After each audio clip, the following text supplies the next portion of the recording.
really cheap liquor left behind in the morning as he looked around at his surroundings. He'd found it in some locker a while ago, using it in order to dull the memories and get some sleep. Bright light shone in from a view screen, acting as a porthole. A string of profanities erupted at the damned sun. He grunted as multiple gravities hit his body.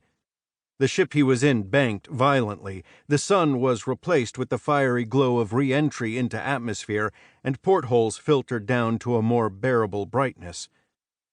Mark blinked, trying to clear the light burned into his retinas. The glow of re-entry fell away, and the shuttle's movements increased. Mark grunted, but focused his eyes on the view screen. A yellow planet was below. Streaks of brilliant blue cut up the massive continents, pooling into lakes and small seas. The ship buckled with the familiar feeling of anti-spacecraft projectiles being way too close for comfort. A tinging noise rang off the hull of the ship. Decoys spat out of the sides of the ship, which were chased down with blue-green balls of fire. The ship cleared the atmosphere, jinking and weaving. "Damn, I miss my armor right now," Mark hissed as he looked at the grubby, sand-colored fatigues he'd stolen. Not the armored helmet, breastplate, and greaves that he was more used to than his own skin. His gear would have made this feel like more than a slightly pressured cakewalk, one with bright lights, explosions, and a high risk of death, but those were familiar sights to an Earth military force trooper. Images flashed behind the man's eyes as he cringed. He pushed them back into the recesses of his mind as he looked around to take his mind off it. This is definitely not the Sol system. He studied the planet.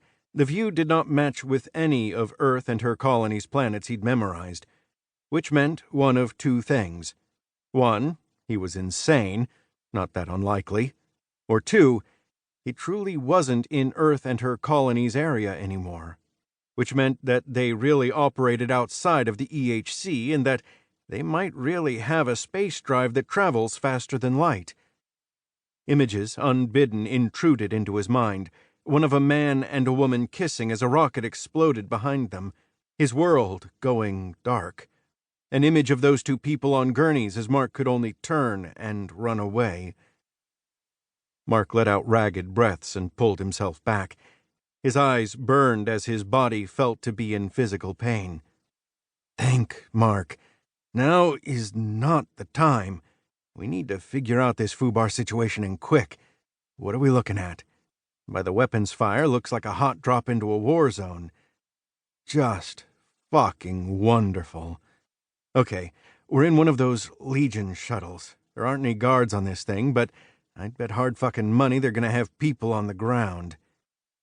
Mark was hurled against his seat's straps again, his hangover rearing its ugly head. He'd seen the insides of stations and other craft for 6 months, hopping from ship to ship, getting as far as he could, as fast as he could. He didn't know where the hell he was when he woke up, but as he stowed away and ran from ship to ship, he gathered more information. He'd woken up in a ship coming back from Earth.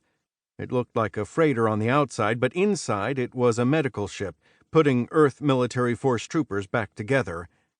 However, the medicos weren't from Earth and her colonies. Instead, they said that they were from the Legion. Mark, barely healed of his wounds, had gone searching for his brother Tyler and sister-in-law Alexis, threatening a woman who had shot at him before he'd found them. They were dead, laid up on gurneys.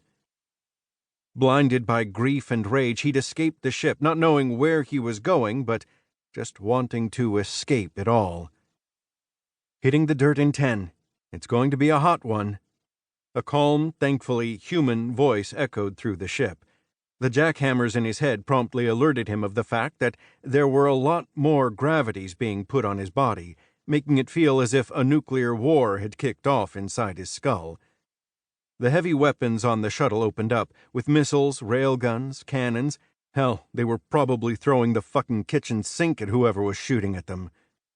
He breathed in as the gravities lessened.